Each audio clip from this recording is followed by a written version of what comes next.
good morning, good evening over there. Anyway, our topic will be Atang, the healing effects of giving. No, so Atang means offering, or in Tagalog, it's also Alay. No, pero Mhm. um, do you make an offering ba?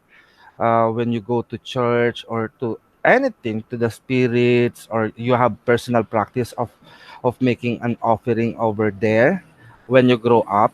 What do you remember about making an offering? Yeah, I don't remember. I haven't gone to church in a long time. And as far as the offering, I'm like so behind. I'm trying to get my act together and make altars and stuff like that so I Mm, can make offerings mm, to like my mm, ancestors and mm, whoever, but I haven't done it yet. mhm.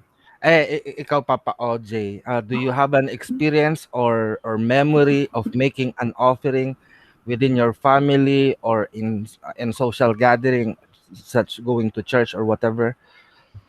Yeah, we went to Atang whenever we had family parties.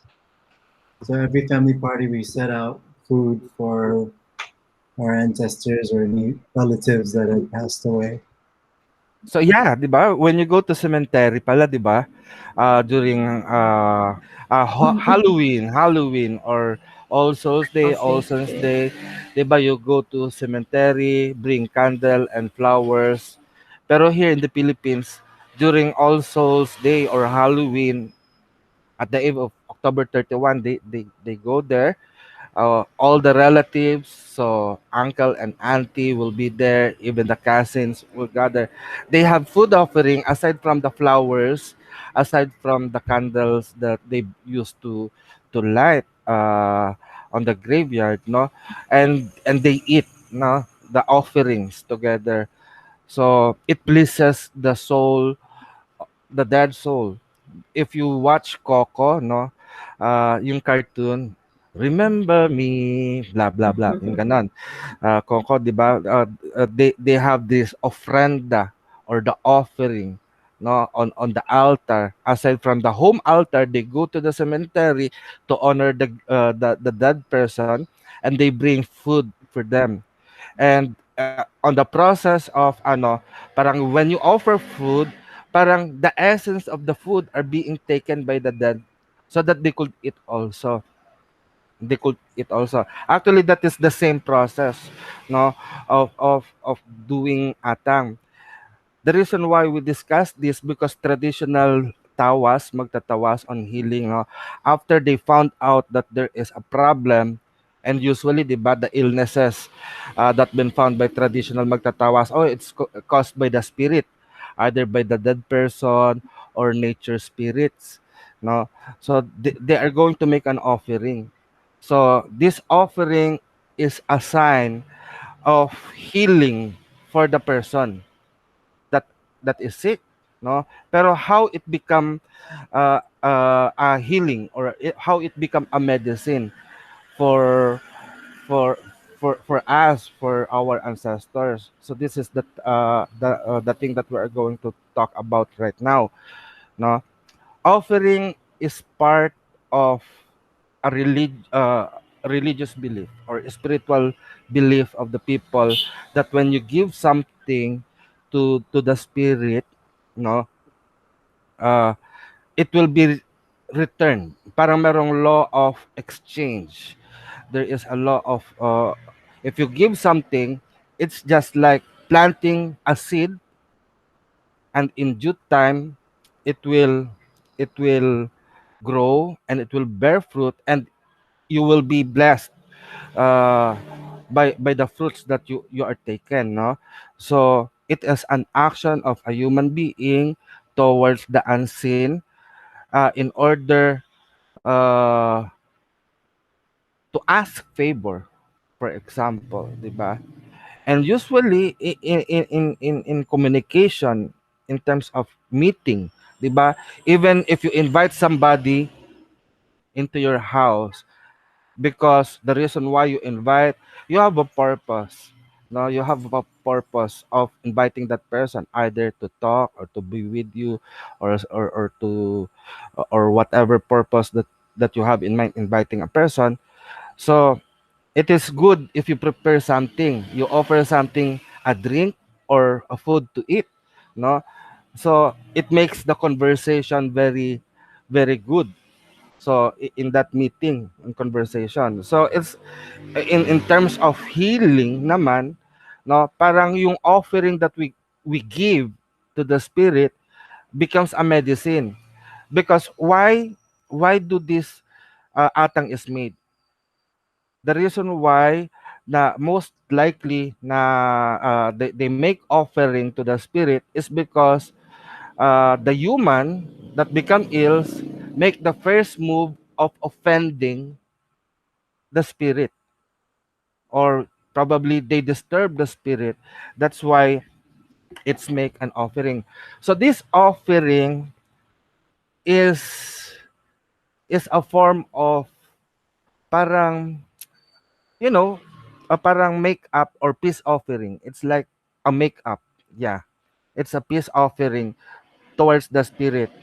It's like ano eh, if you have a civil case against one another, you go to a court, 'di ba? And the court will decide na okay, you offended kunyari OJ. Then the judge will ask, "Oh, what are the things that can make you forgive April?" Something like that. And and the spirit will tell, "Okay, so this will be our agreement. I forgive you if you pay the damage that whatever you have done, and then you promise to not bother me anymore, blah blah blah blah, something like that." No, so in working with the spirit, the offended spirit, you give a peace offering to console, or yung consuelo, no, to console the soul, or the emotion and the mind of the ano that you are willing to pay for the damage. Then at the same time, it's not just like the physical offering of whatever you want to give to the spirit, but there is also um words or promises that you have to do. So you should use the palabra de honor, or the word of honor. Now when you said it, you have to fulfill it. So this is parang initial requirement of giving an offering, because offering is not just I give you something, no, it's not just an ordinary gift.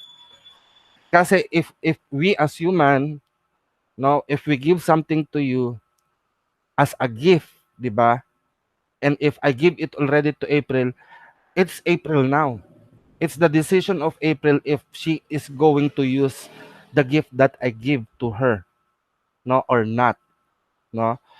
It's your own decision.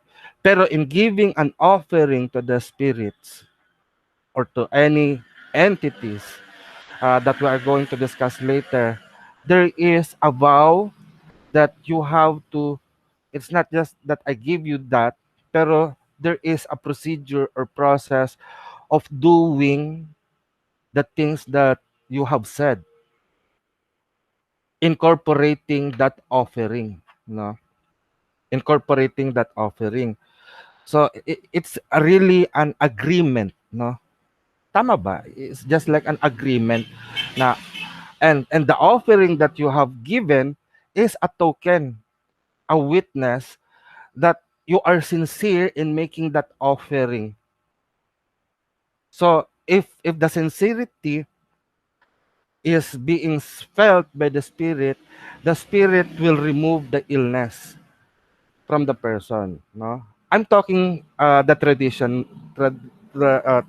way, and later on we'll find out why we are doing that, no, why we are doing that, and how will it connect to us as a modern being living in the 21st century, no. So that's the way how our ancestors see it, no. Pero in terms of offering, one thing that we should also remember is to whom we are going to offer, no? Usually offering needs sacrifices. Sacrifices in terms of giving up, and when you hear giving up or total surrender or losing something on your behalf to prove that you are sincere in making an offering. 'Di ba? Parang throughout the ages, all people around the world in different culture, they make ritual sacrifices of shedding blood of the animals, 'di ba? Or sometimes there are civilization or culture na they are making human offerings and human sacrifices. I think I was not able to study yet, pero I heard that our country, the Philippines, also have that human sacrifices or blood sacrifices of humans. Pero which civilization is that? Yung they offer it to the volcano. They throw a maiden, a virgin girl to the volcano. I think Inca or Mayans yata, no? Parang to appease their God, because their God requires a virgin sacrifice, uh, so that the God will not be angered, or something like that. So human sacrifices to the gods. Pero let's talk about that, no? How do we understand that human sacrifices to the God? So if those people think that the God are supreme, divine spirit, the creator, will God really requires a human sacrifice?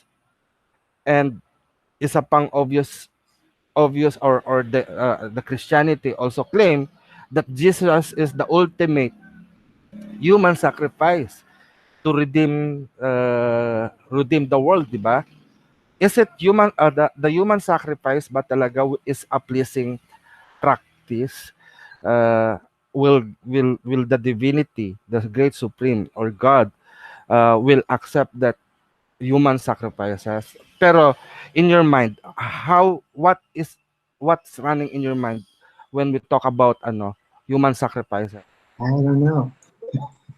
Anyway, April, on your part, what comes into your mind about the human sacrifices? Um, Me, no. At this time, human sacrifices I don't agree with, or animal ones. Yeah. Um, I don't know, but back in the day, I mean, they did it. Yeah, back in the old times they are doing that, no? Pero Mhm. I'm a skeptic kasi. I'm skeptic. Although it was written, I still question what is written, no? I really want to see in order to believe. Though I'm doing this spiritual things, no? I'm teaching spiritual things. So it means na parang the one that we are teach is parang verified by me. Dahil kasi ako yung number one skeptic. Even Lakay said, alam mo, Lakay described me or told me na, Apo, why you teach spirituality? Pero you question all those belief. You don't believe in everything that our ancestor says. I don't know. I love my ancestor, pero I doubt them because sometimes they are gossiper. 'Di ba? 'Di Oh ba? Yung yeah. the nature of us as Filipino, we love gossip or unverified truth. Pero I want to see what is true. So I conducted experiment.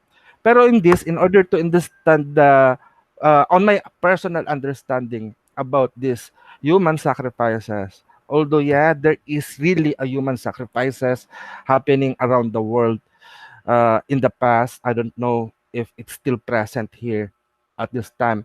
But what I understand, when God asks a human sacrifices, it means you don't need to shed blood. No, you don't need to shed blood on human sacrifices unless there is a specific instruction of giving your blood. And right now, you can give blood to the Red Cross, di ba? Without violence and without brutally killing other people. So you can still live and offer your blood. Pero on my thinking, on my thought, and on my belief, when the Great Spirit ask a human sacrifice, it means you give your life. So we really need to know the definition of life in ourselves, 'di ba? So what makes you live, 'di ba? Yun yung that's the one that you are going to offer, no? So we offer our skills, our talent, because that gives us life right now. Parang yung skills talent, for example, you earn through massage. Okay, I will spare time to give a free massage because that's a skill that gives you life, 'di ba? Parang you spare your time because you are giving your life to the public, to the people in serving, in doing this human sacrifice for the divine, no? For the divinity. It's not totally killing yourself in the name of God, such as other civilization or culture think. Pero human sacrifices, for example, on my part, no, uh, I dedicate myself to the service of the divine. Pero it's difficult for me kasi sometimes I do not understand the language, no? Pero what's going on is parang there is an idea that coming, okay, I need you. You have to offer something to me.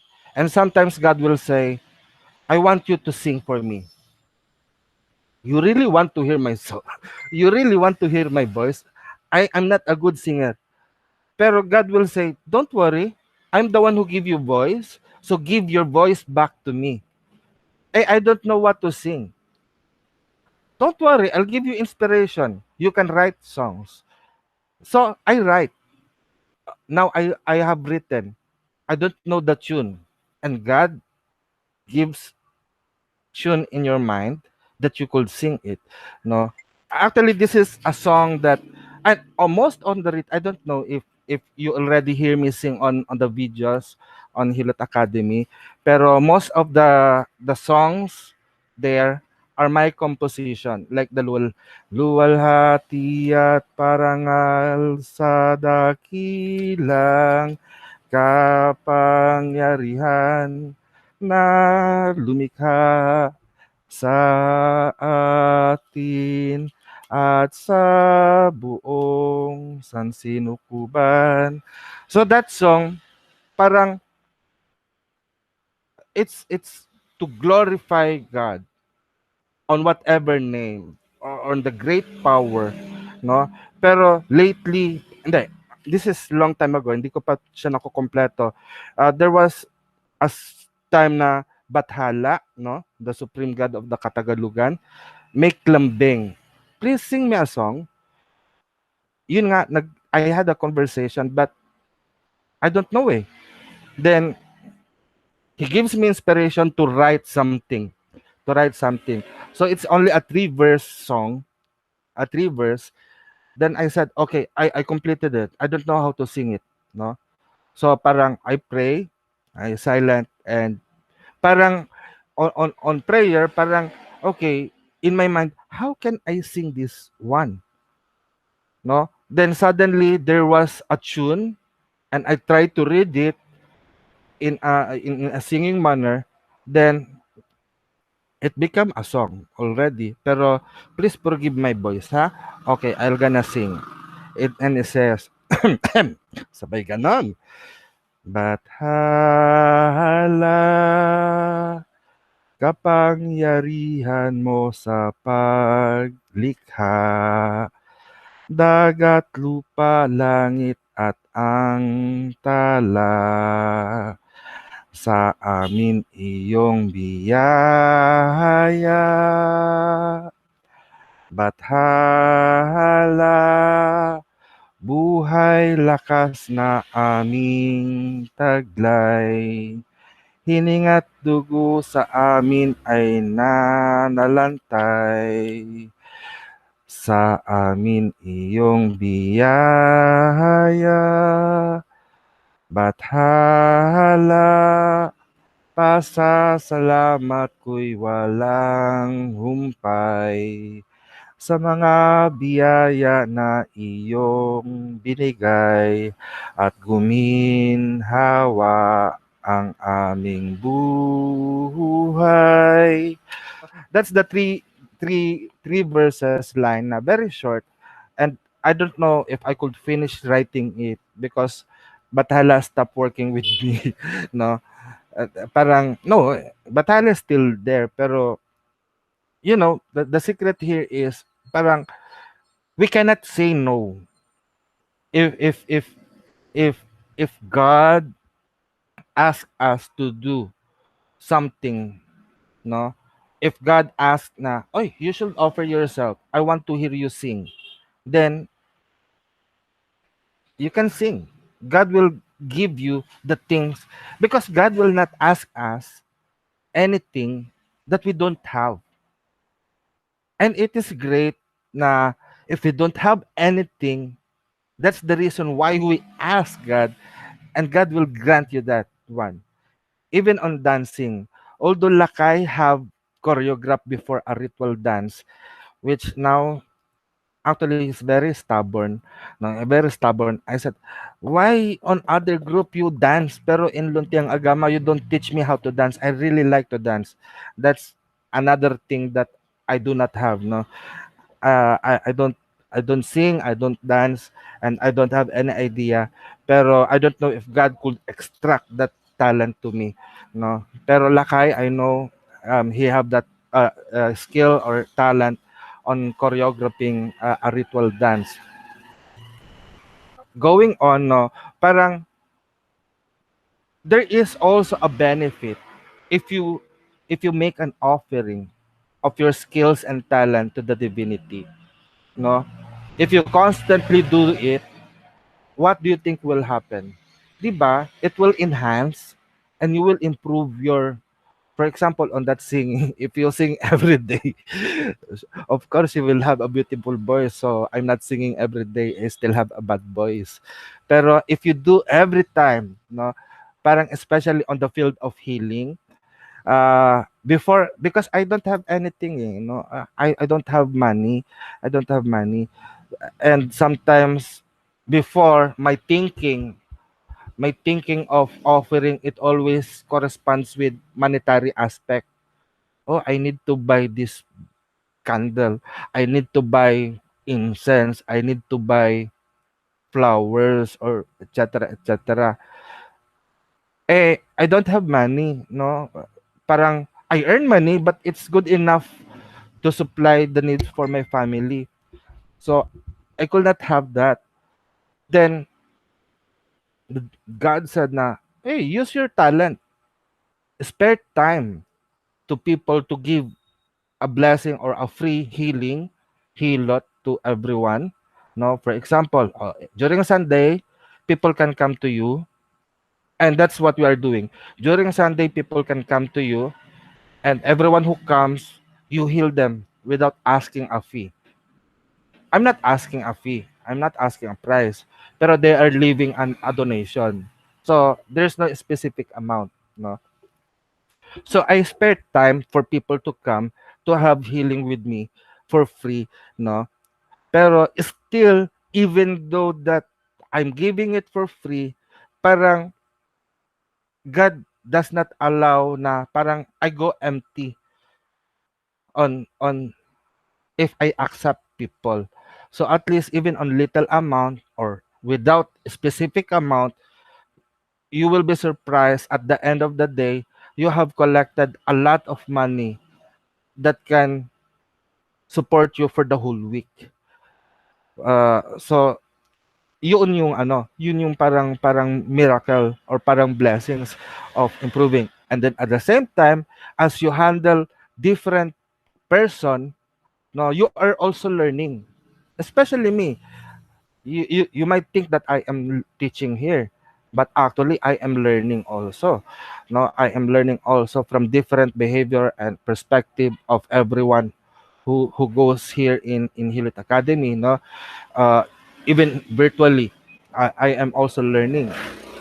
Pero yun, no, parang in every people that you meet, new knowledge is adding up in your mind that you can use to improve yourself and to improve your technique.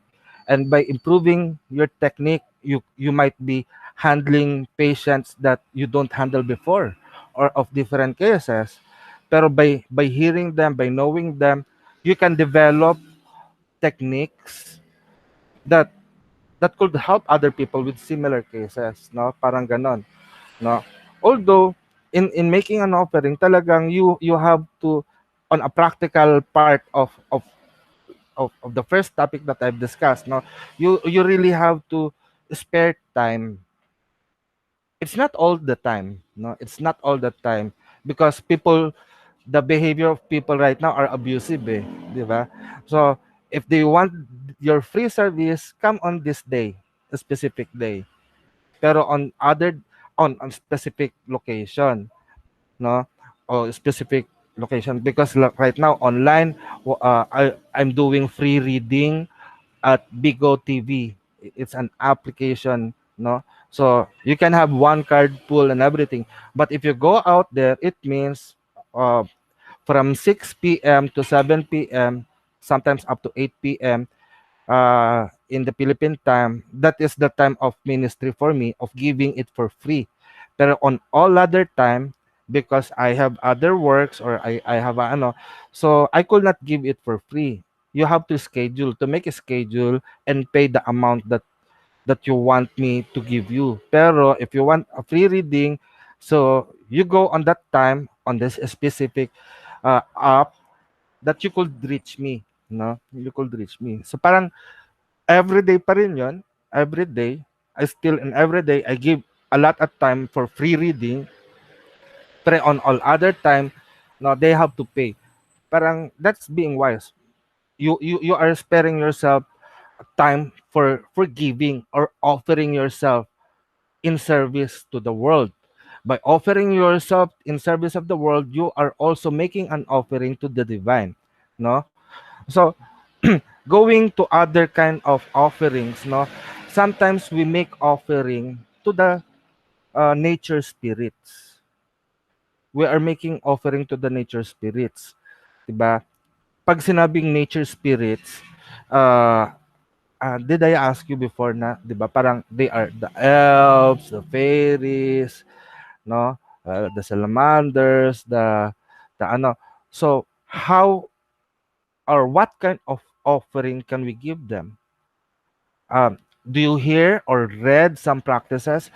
What kind of offering to offer on the elves or gnomes or whatever? Do you have any idea, OJ? My dad, my dad used to tell me they used to throw rice for the gnomes. Mm-hmm. Yeah, I indeed. was, What about you, Mama April? Mama April talaga. um, Filipino stuff, I don't know. Pero yung dyan, sa European stuff, maybe. oo. 'Di ba in Europe, 'di ba, if gnomes, they like ano daw, is it true? They like honey and milk. Yun. Yes, That's what I'm berries, stuff like oo. that. That's what I've heard, no. Honey and milk, no. Parang it's still natural, no, natural object. Although when it comes to nature, for example, if you want to make an offering to the spirit of the nature spirit, such as, let's specify it to a plant, no, because it is believed that every plant has a spirit, and every part of plant, it is a house or dwelling place of the spirits. Especially here in the Philippines, they believe that a balete tree is a kingdom. So it means it's not only one spirit that are dwelling there, but a multitude of spirits. And do you hear the concept of tree huggers? Because tree huggers absorb the energy from the trees, positive energies, and they convert it into beneficial energy for healing or etc. etc. So it means there are spirits on every plant, no? So how parang giving an offering to these spirits, for me, as I understand it, is by giving them nutrients, such as when you give your plant a water, diba? It means it's not only watering your plant, but also giving water to the spirits that dwells in that plant, no? By giving some extra fertilizer, no? Fertilizer or natural fertilizer like fruit peels, vegetable peels on the soil of the plant will be healthy. Eh. So you know naman how to take care of that, no? As long as more on organic. Pero there are some practices na parang not good, na not good, that they offer food talaga, literal food on the plant, no? What do you think about that? If you offer, okay, spaghetti on the plant, o kaya adobo, plate of adobo or on the plant, what will happen, do you think? I've never Oh, heard of that. Ano People 'no? actually, I've never heard of people putting food on plants. Here in the Philippines, but have you observed that, OJ, ba? Meron di meron kang actually, I used to do rice water, but it would get rancid. oo. Pero kasi siguro dito sa Pilipinas, ah, okey 'no, I have this group you usually meet on the park 'no. I forbid them not to do that na, okay, we have food offering. It's okay for us to gather. Then one of our practitioner of our member participant, he have a plate, no, paper plate. He get food, food, food, and everything, all kinds of the food that we eat, no. Then he went to a tree and pray. Blah, blah, blah, blah. Then leave it there. Sabi ko, we already have offered that to the spirit. No, I'm giving offering to this tree spirit, ganyan ganyan. Okay. Pero personal, dahil kasi this is common practice talaga na they offer it to the tree so that the duendes, the encantos will feast on it by living on it. Pero honestly, the only thing that will happen on that, it will get spoiled, no? It will get spoiled. It will get spoiled. Pero it's wise naman. No, the ants will eat that. The spirit from the ant will eat that, or even birds will eat that, or even dogs will eat that. Stray cats will So it's a good thing. No, parang it's part of nature. There is still wisdom. Kaya nga lang, on my part, I think parang maganda yung practices na what I see in the US, na parang 'di ba parang they merong station na parang when a stray dog go, parang merong dog food na magre-release, or even merong yung mga bird feeder, they put some bird feeder, water, whatever, na uh, in order to to feed those strayed animals, no? Pero I don't know if we could fix this practice in the Philippines. Pero it's hard to fix kasi, 'di ba? It's cultural. So the only thing that we do is to educate them how to offer. Kasi the tendency of making offering like that to anywhere, any places, is making garbage. They offer to Mm. the animal and spirit, no? What if we always do that? Then there will be a pest problem naman. It will happen. So we should also be mindful of how we make offerings. Kasi we are really inviting spirits there. Pero as we invite spirits, we might create a problem. And on literal part of making offering anywhere, yeah, you are feeding stray dogs. You are feeding insects, the spirits of the insects or birds or whatever. Pero if if if you do that, there might be an uncontrollable multitude of those insects or pests or animals that might affect the living of humans. So we should be ano talaga, we should be uh, mindful of our offering. It's not just we make offering, it's okay. I do my service to God. What Yeah, you do service to God, but what about to humanity? You have to balance it. Now you have to balance it because sometimes our action can create or distract the harmony and balance of nature. No, although there is a rule na when you offer food, when when you use food, no, you offer that especially when being cooked by humans. No, if you cook some food, it means that food belongs to humans, to human being, no, to human being. So those human will consume that, and it means also when you make a food, human souls, souls of the relative. For example, I have a dead relative that likes adobo. I offered that. The essence of that adobo is being offered to the soul of the dead spirit, and usually it is As done a through it is done through the first spoonful of that you offer to yourself. You eat that. You eat this in the name of that ancestors, something like that. No, and also there is a practice of fiesta. Do you know fiesta? No, festival. Mm-hmm. uh, most most likely it is actually an offering to a patron saints or patron gods, no? Saints are also venerated in the Catholic Church, and they are in a form of ancestors. They are the spirits of a human being that cross over to the afterlife because of some bravery and heroic stature in the name of faith. That's why they become saint. Pero people venerate them through fiesta. So fiesta here in the Philippines, a certain household will cook many food and open their house and allow strangers to come into their house to eat the food that they have prepared.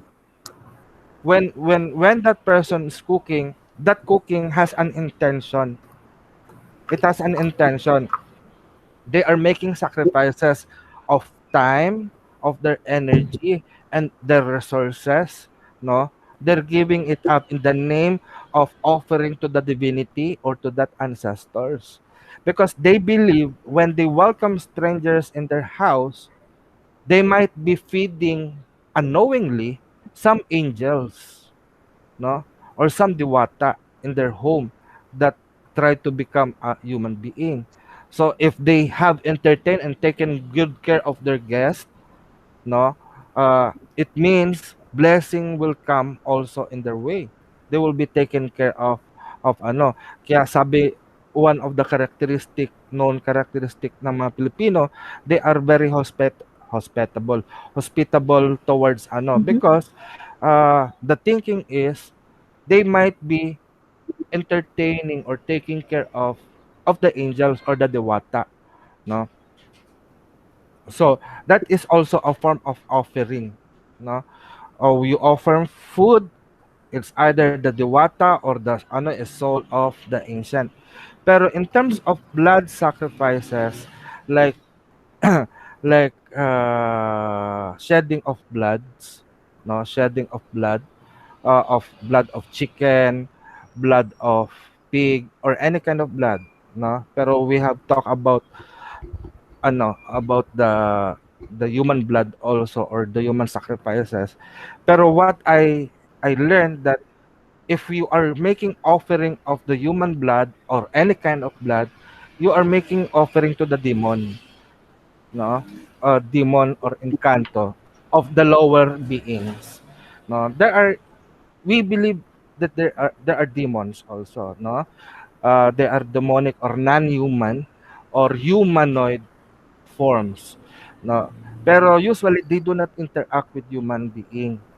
They do not interact with human being. Pero if human being destroy or disturb their work or their activity, that's the reason why they attack humans, no? Such as when you enter a jungle and there's a snake, automatically sometimes when you pass by and unknowingly, no, they will hit you, they will bite you, and you will either die, be poisoned by the venom of the snake. The reason why the snake does that, because you are not naturally inhabitant of that place. Eh. You destroy them, no? So you don't live in the forest and you don't live in the jungle. That's why ano. And there are some states, I think, I don't know, in Australia or in the US, na parang merong snake attack, yung house being infested by snakes, 'di ba? Probably the location of their house are not usually supposed to be on that place because it's a dwelling place of the snake. That's why they attack us. Pero the reason why we make offering to the demons, no, I think this is culture of Southeast Asian countries like Malaysia, Vietnam, Singapore, Thailand, Indonesia, no, na merong offering to the demons. The reason why is they are bribing them na do not interfere with us human. We make peace with you so that you will not harm us, something like that. The reason why it is blood, because in terms of creation, human being are the complete being. They have the complete form of earth, air, fire, and water, and the spirit. Whereas the elementals only compose of 2 to 3 elements. That's why sometimes they are humanoids, no, or they don't have the perfect form of humanity. They have a human form but not that complete. Sometimes parang ang pangit, scary and everything, no? And the reason of giving them blood, no, the blood will serve as a covering to their deformity. And through the blood sacrifices, parang you are giving them beauty and life na that will wash away all those bad stuff that we understand that they are manifesting, no? So if they have a complete form, they look good, they will also feel good about them, no? So they will continue doing that. They will continue doing that. It is also like just feeding the bad wolf. When you feed the bad wolf with the food that they have, the bad wolf becomes good, no? So kaya merong continuous offering that we are doing so that this will not spread out, no, they will not do any harm because human being continuously unaware of the spiritual beings that surrounds the world, no, kaya there are many bad things that are happening. So the offering now here becomes an intervention, no.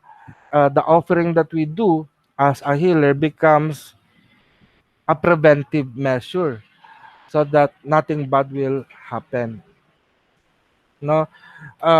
And in some part of the world, no, parang uh, making an offering also needs it's not only for healing but it uh, also in a form of asking asking wish or making a wish, no.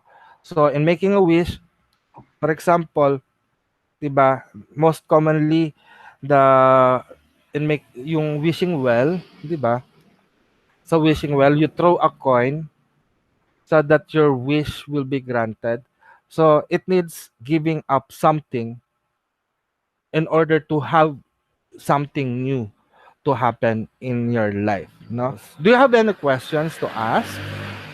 Yeah, can you give an example of an offering before like a healing session? Offering before healing session. Tama. Okay. The offering for healing session is water. I have a spa or clinic in Makati. So the offering that we give, no, is very symbolical. As a client enters our room, we lead the client sit down and give them a water offering, a glass of water. No, probably the person will think, oh, they are very hospitable and kind. They know that I travel and want to quench my thirst and to cool down. But actually, that water is already an offering to the soul, to the higher self of the person. Because offering is not only to the spirits around us, the nature spirit, but it could be given also to the higher self of the individual. Then as he is drinking water, we make another offering of washing the feet, no? Washing the feet of the client, no? So this is a form of hospitality that the person can feel. Pero as we offer that, we give a foot wash, washing the feet of the client, no? We soak it on water. The intention here is to cool down the lower self, the inner demons of the person. No? Then that's the kind of offering, the first offering, preliminary or first Mhm. offering, uh, that touch the soul, pero it has human senses, no? And probably ordinary humans will, or or the humans or client will think, oh, they are very hospitable because they make me drink water and then also wash my feet. Pero it has a spiritual significance of making an offering to the higher self, the water, the drinking water, and washing the soul, washing of the feet is making an offering to the lower self or the inner demons of the individual. And then the services that you are going to provide, either tawas or hilot, masahe, or depende, no, on what kind of problem that you have determined. Go, April. Did you bless the water or anything?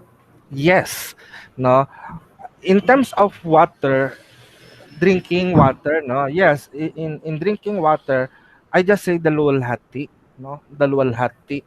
And usually I store that parang in ma- in making holy water, kasi there are many process of making holy water. On unit 3, the holy water that you have there is for cleansing the physical body. It is for external use. Pero there are holy waters that you could take inside, no? So by making holy water, you just infuse it with prayer, and you can store it on the refrigerator, no? You can infuse, or sometimes in making holy water you can write prayer on a piece of paper, stick it under, or make it as a label. So you can make a sigil and put it on a sticker and let the tawag dito, the jar or water vessel be infused with the holy water. So so when you make that prayer, you consecrate it because you write it, no? You write it. You put your energy on the paper, and in the name of gods or the Dewata or whatever, and you put the purpose in that. So whenever that sticker or paper is attached to the water, all those things will turn into holy water. So I bless. And on the water, on foot cleaning, of course, we do the regular holy water of salt and water, plus some herbs that can, or essential oil that could calm down the foot and the lower self or the inner demons of persons. Meron pa yata sa April, meron pa, wala na. um, no, like I guess what I have a comment. When we were talking about, you said leaving food Oo. outside, like you would meet in a park. I I don't know. To me, I don't have any problem with that. My problem is like the litter. Yeah. If you're using some kind of plate that doesn't biodegrade or plastic, that would be a big deal to me. But as far as the food, like the insects and the bugs and animals will take care of it, you know? Um, but Ah, nobody brought up like pouring alcohol on the ground because people do that too. mm. You Just know, leave bottles. yung ano, in every inuman session, in every Tagayan, I don't know. 'Di ba when you open wine, usually I don't know if it also happened there.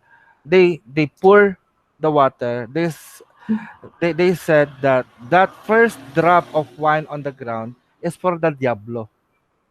Mm. They offer it to the devil. No, I don't know. I'm not.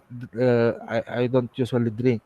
Although for me, the principles of offering is to make someone to be pleased. No, to make a person or the spirit happy. Pero on the questions that you on the comment that you said, no. Kaya the reason why I also disagree on leaving a plate of offering. Okay, the spirit are pleased. Pero what about the janitor, that street sweeper? 'Di ba? Are they pleased? No. So the offering is not complete. There is still negative energy that been attached to your offering. Yeah. In making So, mm-mm, oh, I was looking up. They have rules for the cemeteries here when you want to leave stuff. Like, they were even like even fresh flowers. You can't leave the plastic around it. It has to be the flowers. And then they said we're only gonna leave it there for 5 days, and then we're gonna take it and throw it away. That's what they mm. said. So a lot of the cemeteries here have fake flowers Oh, that last, longer, but eh, you know. sayang because we have an ingredient or we have let's call it medicine that uses the candle wax that you can find on the cemetery or even flowers, Mm-hmm. no. So there is, so okay, if you make an incense out of that or palina, no, get a candle wax from the cemetery, and you, if there is also fresh flowers, dried flowers, you cook it, mix it with some amount of oil so that it could become like wax or like cream, Mm-hmm. like this, no. It can be put into incense, burning charcoal or charcoal, then scoop, then put it in the charcoal, it will create smoke. So it used to expel negative energies. Mm-hmm. Ah. Pero if you go to some Catholic church, ano, witchcraft naman eh. So, 'di ba merong candle, I don't know, merong candle areas doon. Mm-hmm. There are waxes. You can get some wax, and if there are dried flowers, meron, do Catholic Church diyan still receiving offering of flowers Mm-hmm. on the saints.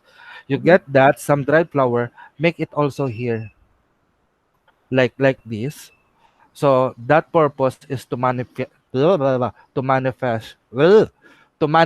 wish, in making wishes. So Huh. if you get that from cemetery, it means banishing.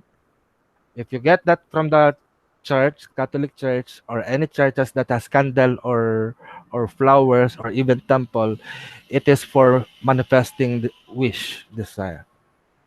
That's a tip. Interesting. Yeah. Thank Filipino you. magic. Yun. Yeah. I was not able to tackle that yet on Filipino magic. But anyway, I was so gonna ask you. I was like, is that all there? No. not yet. Not yet. Pero no. We have a lot of recipe or magic Filipino stuff here. No. Pero soon writing parang syllabus on that website. But anyway, so that's it. Any more question, OJ? Meron pa? Wala That na? was a good Eh, question. y- good. Examples of offerings. Because I offer water after I do treatment, like acupuncture. And I'm Uh-uh. like, oh, this is like another layer of it. I can infuse it in there without them knowing. They don't have to Yes. know. Yeah. Usually in our clients, no, parang in having kasi parang 'di ba, they might fear us if they we I think in every procedure we should do, it's okay na parang i-explain them all the procedures. Pero there are some parts na they can take it parang literally, think it as hospitality, pero deep within us as a practitioner, as a provider, it's our intention for the highest good of our client, no, so it won't harm them if we secretly we are making offering to your higher and lower selves, to your angels and demons within you, so that they won't harm us. Because honestly, there are times that client, even though how great we are, how knowledgeable we are in terms of healing, 'di ba, parang there are techniques na we do na parang it doesn't work for them Mhm. because their souls, inner selves are rejecting. They still have doubt and fear. Pero by making them that offering of giving them water or washing them, parang at least you make a ritual act to make them feel safe and comfortable with you. It pleases them. So that is the purpose of offering, to please everyone, all the spirits within or without, seeing or unseen, they should be pleased with our offerings. So anyway, so thank you very much. See you again tomorrow.